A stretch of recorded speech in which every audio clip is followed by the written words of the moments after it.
Is a very interesting point as far as this our body's response to high altitude is concerned. Now, before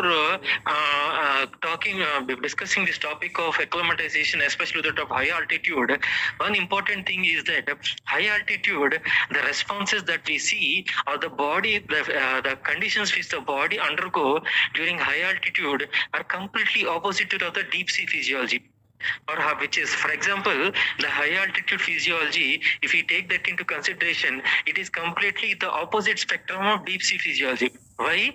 In the deep sea physiology, if you remember, the body experiences all the effects or conditions which are because of high pressure that is acting on the body, because the deeper the diver dives into the sea, the higher the pressure is experienced by the diver. That is because of increased quantity of water applying more amount of pressure, the deeper the diver goes. Now, coming to acclimatization, as far as high altitude is concerned, and to be precise, high altitude is concerned, it is completely reverse. The higher you ascend, the higher the mountaineer ascends or climbs up.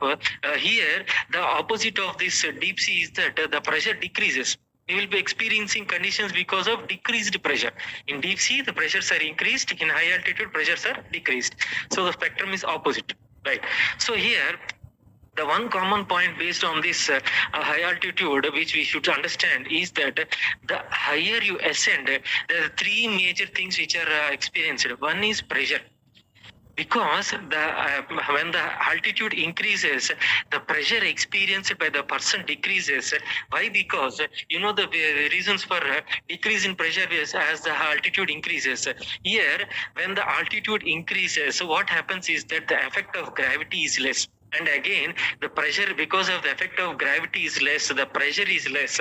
As a result, the molecules are far placed from each other, and as a result, the chances of collision of the molecules colliding with each other is also less.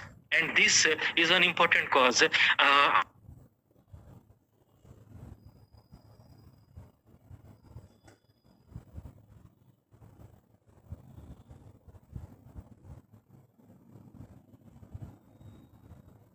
The high altitude, it means oxygen will decrease. Here, actually, the oxygen is not decreasing.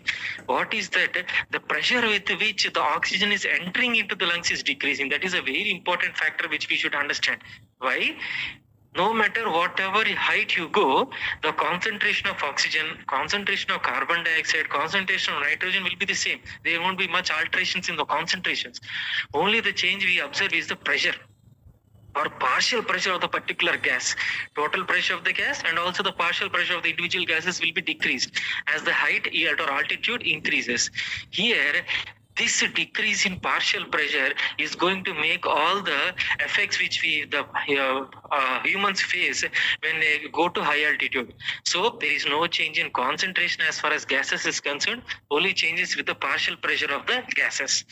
And here, when the person ascends to high altitude, as the partial pressure of the gases decreases, what will happen is that the amount of air that can be diffusing through the respiratory membrane also decreases. As a result, what will happen is that oxygen concentration in the body will decrease, which result in hypoxia.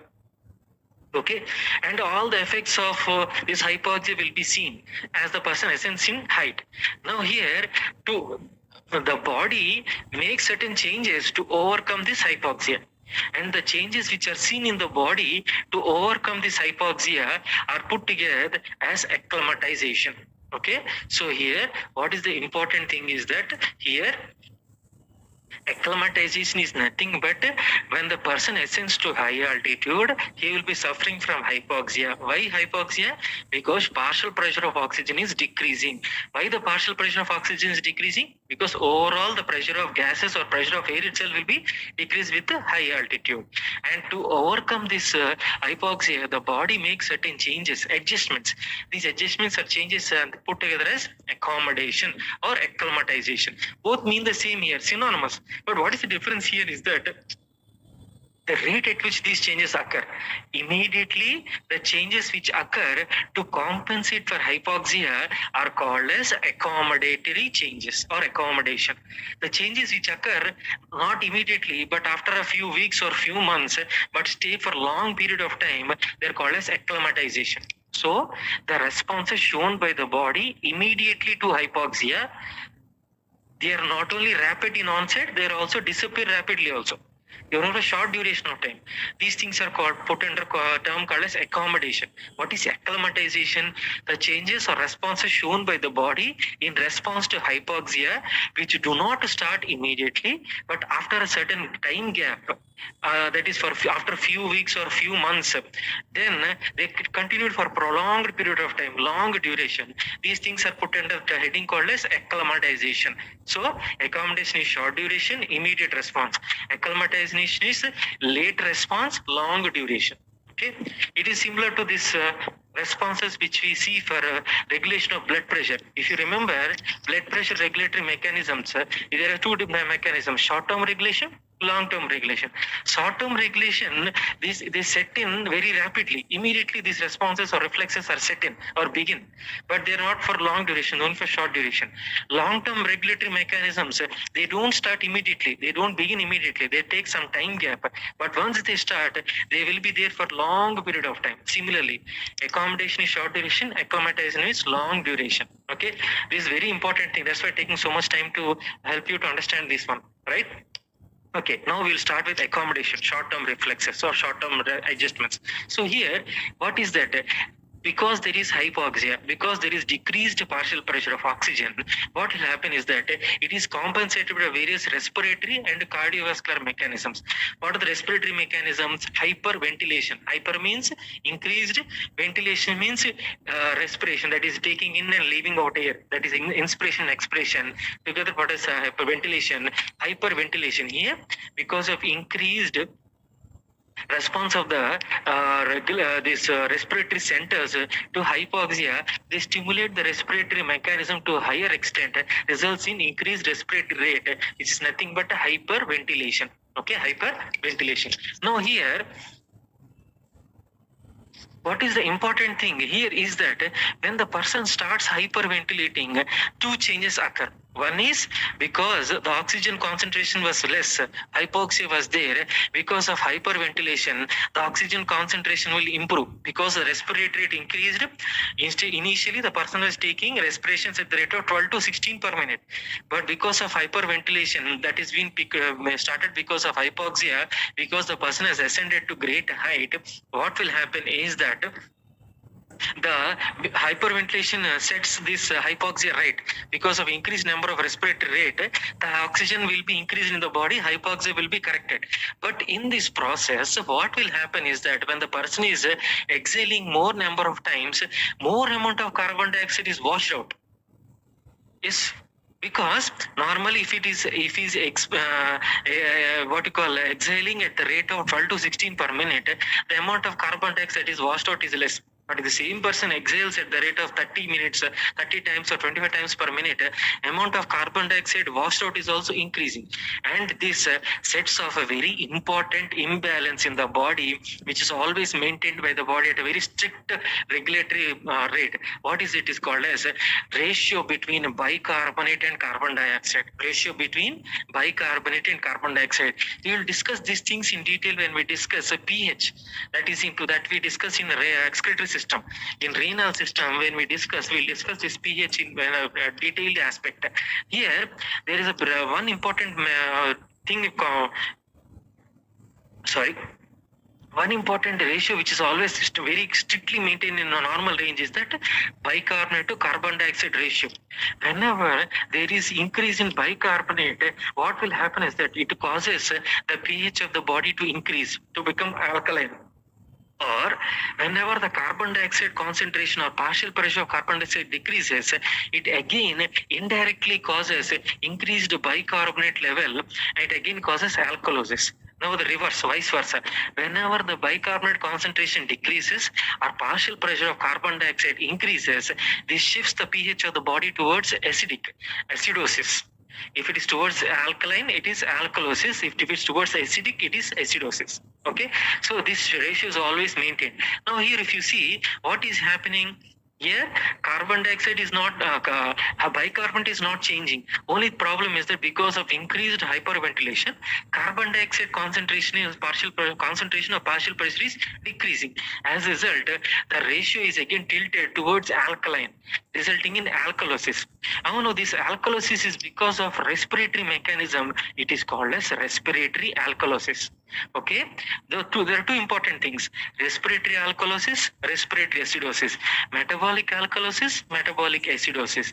So if the balance is tilting to because of metabolic imbalance, it is called as metabolic. If the balance is tilting or just disturbed because of respiratory changes, it is called as respiratory. Now because of hyperventilation, partial pressure of carbon dioxide is decreasing. As a result, what is happening is that the balance is shifting towards alkaline, and it is because of respiratory mechanisms. It is called as respiratory alkalosis. Respiratory alkalosis. Now if you understood this one, I'll proceed to the next one. Can you tell me whether this concept is okay? Should I repeat? Right. Is the pace okay? Am I running? Am I going fast? Is the pace okay? Okay, right. Right. So I think now you understood the concept of respiratory alkalosis and why respiratory alkalosis is occurring because of hyperventilation. Right? Now, here, the important thing is that when there is respiratory alkalosis, when there is decreased partial pressure of carbon dioxide, it is causing another important side effect is that it depresses the respiratory centers. It is a defense mechanism. How? Here, normally, when there is hypoxia, then the body will be suffering from oxygen deficiency. To correct this one, what will the brain do? What is a protective mechanism? It will increase the respiration. That is, it causes hyperventilation. Okay, that is normal defense mechanism. Once the hyperventilation occurs, oxygen is brought back to normal. Then what will happen is that it has to be stopped. It has to be controlled. If it is not controlled, what will happen? Oxygen concentration goes beyond which is needed, and carbon dioxide concentration goes below what it should be maintained. To prevent this one, what will happen is that this other defense mechanism which causes the respiratory centers to get depressed. So one thing we should understand is that these things you will understand better when we discuss regulation of respiration. Don't worry, that is discussed in detail. But until then, you remember that when there is hypoxia, the respiratory centers are stimulated, which are present in the brain, that is pons and medulla. The respiratory centers are stimulated upon subjection to hypoxia. The same respiratory centers will be inhibited when the brain or these respiratory centers are subjected to hypocapnia. Hypo means decrease, capnia means carbon dioxide concentration. So hyperoxia is nothing but increased oxygen concentration. Hypoxia, decreased oxygen concentration. Hypercapnia, increased carbon dioxide concentration, or partial pressure. Two places, partial pressures. Okay, increased partial pressure of carbon dioxide. Hypercapnia, hypocapnia, decreased pressure of decreased partial pressure of carbon dioxide. Okay, so the same respiratory centers which have been stimulated because of hypoxia will also be inhibited with the hypocapnia. So here, what is the important thing is that the carbon dioxide partial pressure, when it goes below the normal which is expected, it causes inhibition of the respiratory centers. So what will happen when the respiratory centers are inhibited? What will happen? The respiration will not occur. When the respiration will not occur, what will happen? The carbon dioxide which has been produced in the body will be building up in the body. Why? Because exhalation is not occurring, carbon dioxide is not sent out. As a result, the carbon dioxide will start accumulating. Once it reaches the normal carbon dioxide partial pressure, normal value, again the respiratory centers will be stimulated. Again, the respiratory will be stimulated, the respiration occurs normally. Okay, this is the normal defense mechanism which is normally occurs. Now here, because the person has ascended, we'll start from the beginning. Now because the person has ascended to high altitude, which resulted in hypoxia, and as a result the respiratory centers are stimulated, as a result there has been hyperventilation, resulting in bringing back the oxygen concentration or partial pressure to normal level. That is occurred. But the side effect of this one is that the carbon dioxide partial pressure has decreased below the normal. Why? Because of carbon dioxide washout because of increased expiration. Now, in order to prevent this carbon dioxide being going below the normal thing, what will happen is that the respiratory centers will be inhibited. As a result, the respiration will stop for some time. Again, the carbon dioxide concentration or partial pressure will build up, will bring back to the normal. Again, the respiratory centers will start working. Respiration will occur. Here, again, if this occurs, is again a problem at high altitude. Why? Here, at high altitude, there is continuous hypoxia. Why? Because the partial pressure of oxygen is always less. So, if the person's respiratory centers get activated for some time and again depressed for some time, again activated, again depressed, it is a lot of problem. So, what the body does is that here, the body brings certain mechanisms, short-term mechanisms, to keep the respiration continued at higher level, or to keep the hyperventilation to occur continuously. Okay, you understood this point?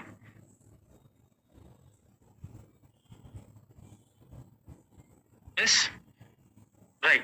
So, for the body to keep the respiration continued hyperventilation, so that it has to continue this, so the person has to survive in these hypoxic conditions, the respiratory centers have to be keep on stimulated. But we have already understood that if the carbon dioxide concentration goes below the normal level, it causes inhibition of the respiratory centers, and this cannot be allowed to happen. So, what the body does is that it does by two things. So, one is that here it actively transports bicarbonate out of the brain cerebrospinal fluid and actively transport H plus into the brain or cerebrospinal fluid. What is the advantage of this is that here, if you remember, we discussed this bicarbonate and carbon dioxide ratio. Bicarbonate is coding for alkalosis. Carbon dioxide is coding for acidosis. How carbon dioxide dissolves in water, produces carbonic acid, which is nothing but acid, which facilitates acidosis, and acidosis always stimulates the respiratory centers. Okay, so in this by doing this, what will happen is that always inside the brain or in the environment surrounding the brain, to be precise, surrounding the respiratory centers, always acidosis is maintained. Acidosis is maintained so that respiratory centers will be continuously stimulated, so the respiration will occur continuously, hypoxia will be corrected continuously, so that person can survive without any problem. You understood this concept? If you understood, then I'll go to the next mechanism.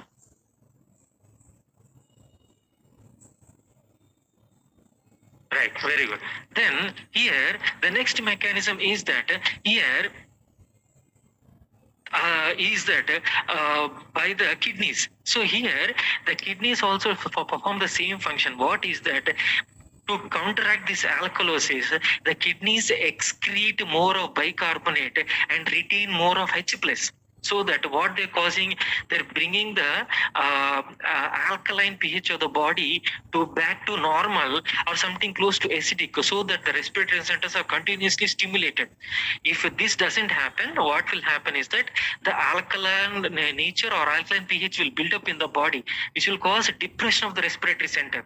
To prevent this one, bicarbonate is excreted, H plus is retained by the kidneys. So this is another defense mechanism by the kidneys to decrease the alkalosis and maintain the respiratory drive of the respiratory centers to continuous hyperventilation, so the oxygen saturation is always maintained and hypoxia is prevented at high altitude. Now, these are the respiratory mechanisms. Now, coming to the what you call cardiovascular defense mechanisms. One is tachycardia. What is tachycardia? When the heart rate goes beyond 100, it is called as tachycardia. When the heart rate goes below 60, it is called as bradycardia. So, for you to understand, if anyone asks you what is the normal range of heart rate, some students say it is 70, 72. No. If the examiner, it is very common question in the exam. Definitely examiner will ask you what is normal heart rate, range of normal heart rate. When the examiner asking you normal range, then you have to give two values. lowermost value, highermost value. So here, when range is being asked, we have to give two values. The normal range of cardiac or heart rate, cardiac rate or heart rate is 60 to 100. Below 60, it is called as bradycardia. Above 100, it is called as tachycardia. So normal range is between 60 to 100. If a person has a heart rate of 90, you don't call it as abnormal. It is within the normal range only. Only beyond 100, it is called as tachycardia. You can consider it as abnormal. Okay, right. So here, one of the important mechanisms here is the tachycardia. What is the advantage of tachycardia is that when the heart rate is more amount of oxygen can be, more amount of blood can be pumped to the tissues, and in this process, more amount of oxygen can be delivered to the tissues, even though there is hypoxia of the blood, body or blood. Here, because the heart is pumping. Now, for example, imagine with each heartbeat, one organ of the body is receiving around 10 ml of oxygen. That is at normal conditions. During hypoxia, if the heart is, or we'll start like this one. Imagine heart is pumping 100 of ml of blood to one organ for 1 minute, and 100 ml of blood gives 10 ml of oxygen. In normal conditions, if the same person ascends to high altitude, what will happen is that the same 100 ml, because of hypoxia, it will not contain 10 ml, it will contain only 5 ml. So for each minute, if the heart rate is same, the same 100 ml will go to the organ. Instead of getting 10 ml oxygen per minute under normal conditions, the same person will get, the organ of the same person will get only 5 ml in the same minute. In order to compensate for the hypoxia, what the heart does is that increase the heart rate, so that in the same minute, now the heart sends 200 ml of blood. Each 100 ml contains 5 ml, so total 10 ml. So again the hypoxia is restored back to normal. So in this way, the high heart tachycardia increases the amount of blood delivered to the organ, so that it helps in correcting the hypoxia to some extent. That is one defense mechanism by the heart, increasing the rate of contraction. Heart rate is increased so that more amount of blood can be pumped, even though the blood is not completely saturated with oxygen, to meet the demands of the oxygen of the body. Right. Then coming to the next one, 2,3 DPG. I think all of you have a very good knowledge regarding this oxygen hemoglobin dissociation curve. Okay, so here, if you remember, there are certain factors which cause the oxygen hemoglobin dissociation curve to shift to right, and some other factors which cause the curve to shift to left. So 2,3 DPG concentration causes the curve to shift to right, and when this happens, the P50 of the hemoglobin is raised to higher level, so that more amount of oxygen is maintained within the blood. Okay, you understood? You know this concept of right shift and left shift. Okay, you know this concept of P50? Right. So then I think you understood. Increased 2,3 DPG concentration, that is diphosphoglyceric acid. When the concentration is increased, what will happen is that the oxygen hemoglobin curve will be shifted to right. And when this happens, the P50, what is P50? The partial pressure of oxygen, or to be precise, the saturation of hemoglobin is 50% saturated at 27 mm of Hg of oxygen partial pressure. And this is called as P50, or the partial pressure of oxygen at which hemoglobin is 50% saturated is called as P50. The partial pressure of oxygen at which hemoglobin is 50% saturated is called as P50. If this is raised, then what will happen? More amount of oxygen will be stored in the blood, which can make help in overcoming the hypoxia. This is one mechanism. So one is hyperventilation, second one is tachycardia, third one is increased 2,3 DPG concentration. Right? Then coming to all these things are short-term mechanisms. Okay, that is nothing but accommodation. Now coming to the long-term mechanisms, it is very simple, very logical. There is no need for you to mug up. Only thing is that you have to apply your brain. Now, what are the long-term changes which these changes do not start immediately? They take at least 2 weeks time for them to start. So these like acclimatization changes will start or will be seen in a person who has ascended to high altitude after and after 2 weeks of stay only these changes can be visible in those people. Okay, so what are the changes we'll see? We'll go system wise. First, we'll discuss the changes that occur in the blood.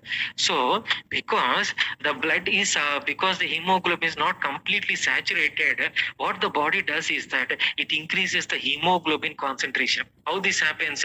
Because the erythropoietin secretion is increased. Why this erythropoietin secretion is increased? Simple. Is that during the pumping of blood, the blood will go to all the organs along with the kidney. When the same blood goes to the kidney, the cells in the kidneys understand or recognize that the amount of oxygen in the blood is less. It is hypoxia is occurring. To counteract this hypoxia, can you tell me what are the cells in the kidney which cause this erythropoietin secretion? Because hematology is already over. Very important. Commonly asked in the Viva also. Cells in the... Just a minute, I'm sorry. Yes. Can you go forward? JG cells, sir. Very good. Very good.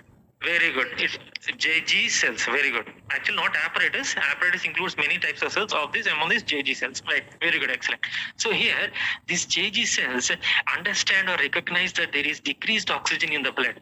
To counteract this, what will happen? They secrete erythropoietin. And what is the percentage or contribution or percentage of contribution of erythropoietin by the kidney? Again, very important question in the Viva. Is all the erythropoietin that is coming in the body secreted from the kidney only? If yes, how much is the percentage? 85. Very good. Close to 80 actually. Then what is the rest of the percentage secreted from? Liver. Very good. Excellent. Liver. Very good. So here, good. So here, the kidney recognizes that there is decreased oxygen, so it starts secreting erythropoietin, which goes and acts on the bone marrow, resulting in production of more RBC. Hemoglobin concentration increases from normal for 12 to 13 or 13 to 15 to around 20 grams per deciliter. So that the same blood, instead of it containing 50 grams of hemoglobin, it starts to carry around 20 grams. And again, one more other important thing is that the blood volume also increases. So initially the blood volume, which is around 5 liters or 5.5 liters, the amount of blood volume is also increased by 20 to 30%. So that here the amount of blood is increased, amount of hemoglobin in the blood is increased. As a result, what is happening is that the efficiency of blood to carry oxygen is increased. As a result, the load on the heart will decrease. Yes or no? When the same 100 ml of blood, which was initially carrying only 5 ml because of hypoxia, if the amount of hemoglobin is increased, the same 100 ml of blood will be able to carry more than 10. That is like 12 or 15 ml. There is no need for the heart to pump more number of times, so that the load on the heart will decrease. That is one good advantage of this one. So that the concentration of blood is, hemoglobin is increased, volume of blood is increased, so oxygen carrying capacity or efficiency of the blood is increased. As a result, the load on the heart is decreased. So obviously, after few weeks to few months, tachycardia comes down. Tachycardia comes down because hypoxia is corrected by increasing the oxygen carrying efficiency of the blood itself. Right? That is one thing. Then the next thing is that, as I told you, these changes are not visible immediately. After 2 weeks of ascent into high altitude and after 2 weeks of staying at high altitude, these changes start to appear. And it takes at least 2 months to 6 months for the changes to complete. Okay, that is one thing. And then one more thing is that some books also say that by the end of 1 month or 1.5 months, the changes that are supposed to occur reach 50% or 50% changes have already completed with the end of 1 month or 1.5 months. By 6 months, the changes are completely finished, so the person is perfectly fit to face the high altitude environment. That is one thing. Okay, then coming to the pulmonary ventilation. So here, one important thing I would like to tell you. Here, when the person goes to high altitude, the person will be suffering from hypoxia. To compensate hypoxia, the respiratory system undergoes hyperventilation. That is, instead of doing this 12 breaths per minute, it goes to around 40 breaths per minute, something even more also sometimes, depending upon the person's oxygen requirement. So here, this hyperventilation cannot occur for a prolonged period of time. Why? Because the person has to spend a lot of effort on respiration itself. all the food that is going into the person, which is converted to energy, of this energy which is converted, of the food which is converted to energy, most of the energy is utilized for the respiratory system only. The person will, it will not be it's easy for the person to survive when the respiratory system is taking so much of energy, because it has to maintain high rate.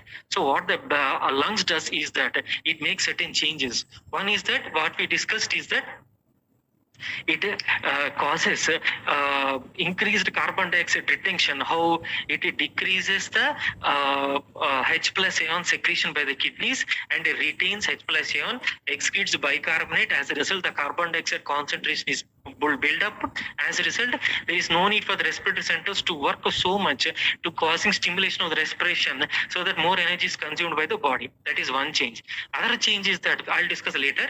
Remember this one. So oxygen concentration or carbon dioxide concentration maintained at high level by compensatory mechanisms by the kidneys, so that respiratory centers are not overstrained. Okay, that is one thing. Then this as I told you, this heart rate is initially high, slowly it brought down because of efficiency of the blood. Then pulmonary hypertension is one important concept here. I'll ask you one question, very important for you to know as far as physiology is concerned. One thing is that I'll ask you two questions. One is, what is it is different for pulmonary vasculature and systemic vasculature. You know these things, that when we started this cardiovascular system, we discussed that there are two types of vascular systems. One is systemic vascular system, pulmonary vascular system. Both are completely different in some aspect, but the amount of blood circulating in those systems is equal. Right? Now, coming to this, what is the, listen to the question properly. If you know this answer, the concept is clear to you. There is no need for you to get troubled. It's logical. What is the response of blood vessels in the systemic vascular system for hypoxia? How blood vessels respond to hypoxia in systemic vascular system? Anyone?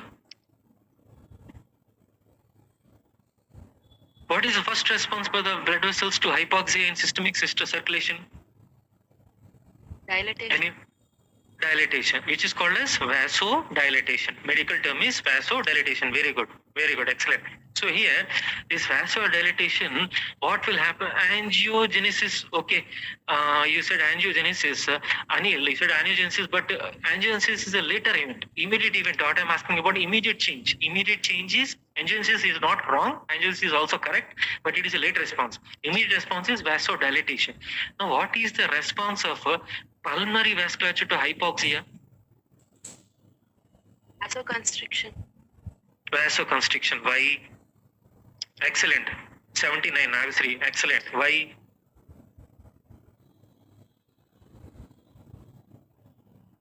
Anyone? Why hypoxia? Same hypoxia is causing vasodilatation in systemic circulation. The same hypoxia is causing vasoconstriction in pulmonary circulation. Can anyone tell me why? Simple logic. There's no need for you to really struggle for this thing. Simple logic. Anyone? If you can tell me this one. Vascular resistance. Sorry? Increases systemic vascular resistance. Sorry, number 11, you were saying something? 132, Varshita. Very good. You said that to increase amount of oxygenation. Very good. How? Good. Very good. How? How will vasoconstriction cause increased oxygenation?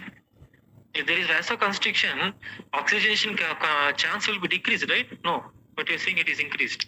Pressure changes. Pulmonary arteries carry blood to the lungs, more amount of blood to the lungs for more oxygenation.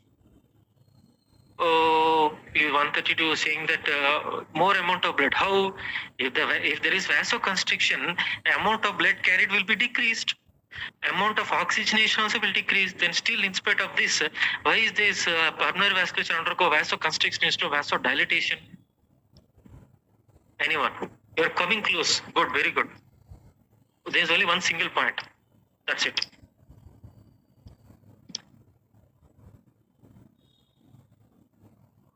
Anyone? Okay, should I give the answer? Right. Okay. I'll give you the answer. It is one simple mechanism. Here, what is the simple mechanism is that if if the blood vessel in systemic circulation, if there is hypoxia, the concept behind vasodilatation is that if there is hypoxia, by doing vasodilatation or occurring vasodilatation, what will happen is that more amount of blood will reach the tissue or organ. If more amount of blood of tissue is reaching that tissue or organ, what will happen is that the hypoxia which is there will be corrected by getting more amount of blood. By increasing the quantity of blood, the hypoxia can be corrected by the local tissue or organ. That is the cause. That is the reason behind vasodilatation in systemic circulation. But the same concept cannot be applied to the lung. If there is same vasodilatation happening in hypoxia, what will happen is that it will cause even further deterioration of oxygenation. So what happens? Simple. Imagine, for example, due to some reason, the lower part of the lung is getting less oxygen from the air due to various reasons, due to obstruction, due to blockage, due to collapse, whatever the reason. Imagine the lower part of the lung or lower 1/3 of the lung is getting less oxygen. Now, if the same mechanism of vasodilatation occurs in the lung, what will happen is that more amount of blood will start going into the lower part of the lung where the oxygen is already less. Will this help in more oxygenation of the blood? No. So if the body has a defense mechanism in the pulmonary vasculature is that whenever any blood vessel in the pulmonary circulation, if it is exposed to less oxygen, it immediately undergoes constriction, vasoconstriction, so that it can divert the blood to areas where there is more oxygen, so better oxygenation can occur. That is the reason why there is vasoconstriction in the lung area where there is hypoxia, so that the blood will be diverted from that part of the lung which is having less oxygen to other part of the lung which is having more oxygen. How this happens? Imagine the upper part of the lung is having high oxygen, lower part of the lung is having less oxygen in the air. Then what will happen is that the lower part of the lung, the blood vessels undergo vasoconstriction.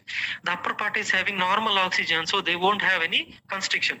So the blood will be automatically diverted from high pressure vasoconstricted lower segment of the lung to low pressure normal lumen blood vessels of the upper part of the lung. So the blood will be automatically diverted from less oxygen area to area containing high oxygen, so that better oxygenation can occur. This is the very important concept. That is the reason why in the lungs, hypoxia causes vasoconstriction, and the same hypoxia in systemic vasculature causes vasodilatation.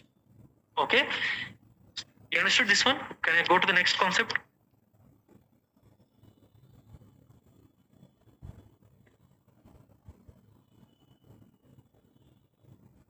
Yes, okay. So I'll go to the next one. So this pulmonary vasoconstriction, as we just discussed, will divert the blood from part of the lung which contains less oxygen to part of the lung which contains high oxygen. Now, here there is this situation, there is a little contradictory to the situation. Why? Here the person lung is normal, but the problem is that here there is no problem with one part of the lung. Here the problem is with the air that is coming into the lung. The total air which is coming into the lung itself is completely hypoxia, less oxygen. Yes or no? Because of high altitude, partial pressure of oxygen is less. So wherever the lung you take, the amount of oxygen in the air is less. So what will happen?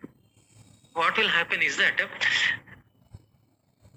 there is vasoconstriction of the lower part of the lung, facilitating the blood or forcing the blood to higher upper segments of the lung. Why?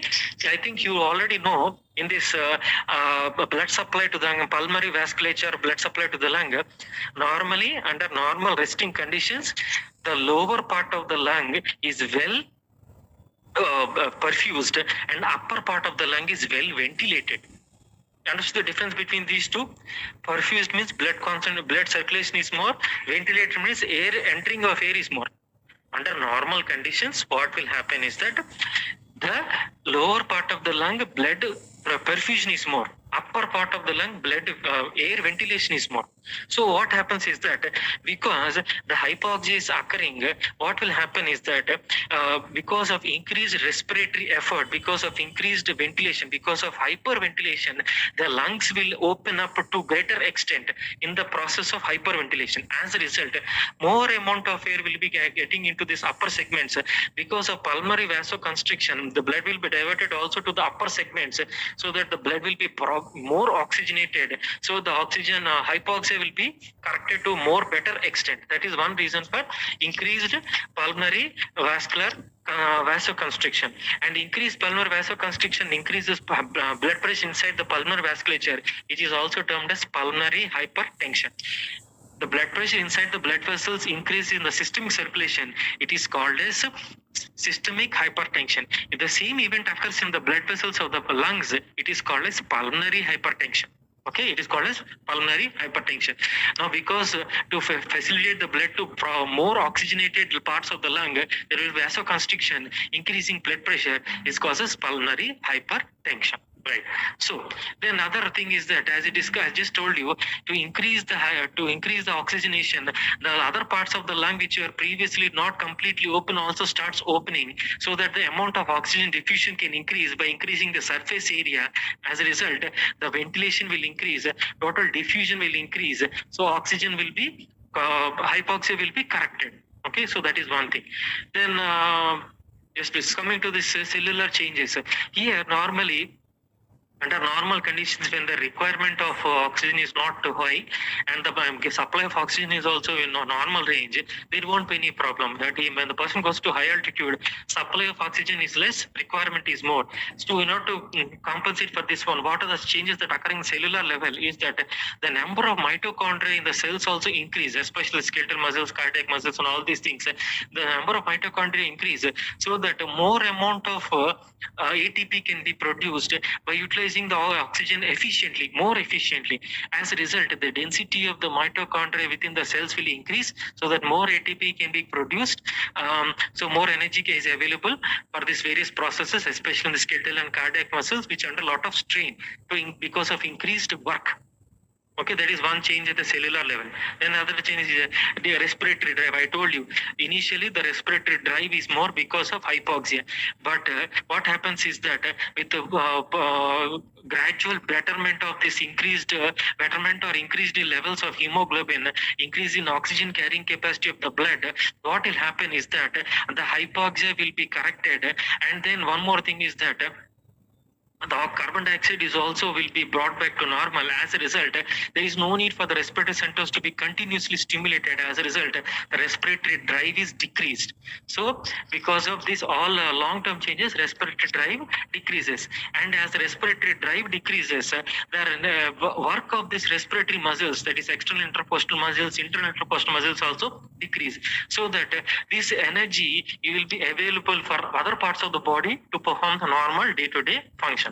So that is one thing. So decreased respiratory drive helps in saving the energy, so that energy can be utilized for other functions. Right? Then work capacity. This is one important thing. Here, what is work capacity?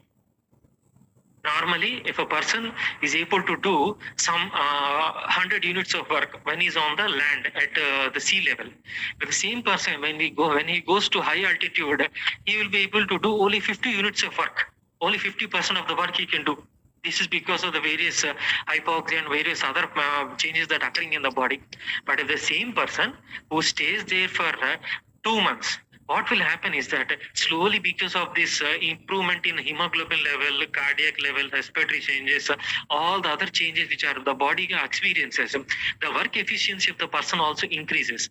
So he will be able to perform 70% of his normal work when he was at the sea level. And this is because of this various acclimatization changes. Okay, so work capacity also increases. That is one thing. Then these changes are present. Now, this one important thing, I'll finish off within 5 minutes. Okay, right. So, what are the other changes? Like, for example, at high altitude, what are the other changes? Level expansion of gases. You know this one. At the sea level, because of the gravity, the air or atmosphere is pulled to the surface of the earth. and this causes a pressure on the air that is close to the surface level, and as a result, we already know that when the pressure is more, the volume of gas is less. Both are oppositely related. Yes, right. So when the pressure increases, the volume of gas is low. Now, when we proceed higher in altitude, the pressure of the atmosphere decreases. As a result, the gases expand. As a result, the gases expand. And the same, when this expansion of gases occurs outside the body, it is not an issue. But the same gases, when they undergo expansion inside the body, they cause certain problems. What are the problems? Is that these things are, the pressure and volume are inversely related. And pressure increases, volume decreases, and pressure decreases, volume increases. You know this one very well. So here, at normal sea level, at 761 atmosphere or 760 mm of Hg, if the volume of a gas, if volume of a gas is 1 liter, the same 1 liter volume of gas, if it is taken to a height of something like 80,000 feet, the pressure decreases by 400 ml. So inversely related, the volume of the gas increases to 2 liters. The same 1 liter becomes 2 liters in volume. Okay, so what is the problem with this is that because of this distinction of gases, it causes distinction of the various viscera like intestine. As a result, it can cause lot of pressure on these intestines and can painful in the pain in the abdomen. So because of distinction of these various gases, how is this corrected is by evacuation of the gases or wearing a belt to support the abdomen to prevent the abdomen from distension. This is one thing. Then again, expansion of the gases, if it is not taken care, like for example, if the person ascends to two very high altitudes in a very short period of time, what will happen is that the gases in the lungs will expand to a greater extent, which can cause destruction of the alveoli. These things normally occur, for example, the person is climbing a mountaineer, people who climb Mount Everest, all those things, these changes are not easily seen. Why? Because these changes are seen only when there is a rapid descent, like astronauts. Astronauts also, these changes are not seen. Why? Because the chamber in which the astronauts are being carried are pressure contained chambers. The pressure in those chambers are maintained at normal level, so that the astronauts they don't experience these changes. Okay, so these changes are experienced by a person only if he ascends to very high altitudes in very short duration of time. Okay, this sudden expansion of gases can cause damage to the lungs in the alveoli in the lungs, and cause damage to the paranasal sinuses and everything. And if these changes are seen, the same treatment is seen. The person is subjected to decompression by applying pressure on the person. The gases are compressed by applying pressure, and everything is brought back to normal. Decompression chamber. Same thing as we discussed in the deep sea physiology. Right, so that is one thing. Now, one more important thing, small one point. This atmospheric pressure, when the temperature decreases, when we go to high altitude, the temperature also decreases. Can anyone tell me why? What is the reason behind decrease in temperature with increase in altitude? There are many reasons. You can tell me one at least. Anyone?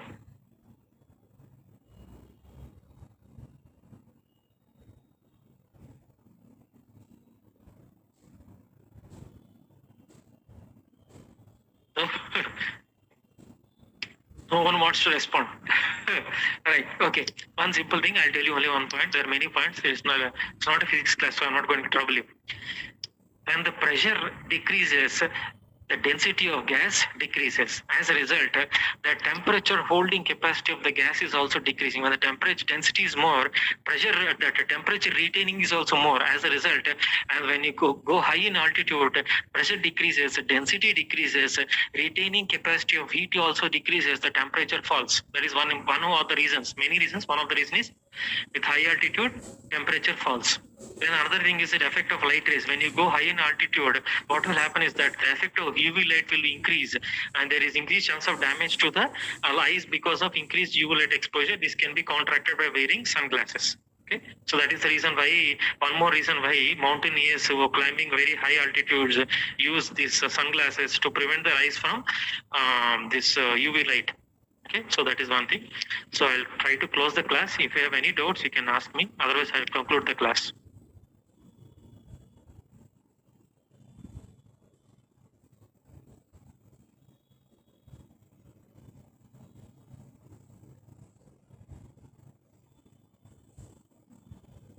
No doubts? No one has any doubts? Is the concept clear? Right. Okay. Then I'm concluding the class. All of you have a great day. Take care. Bye.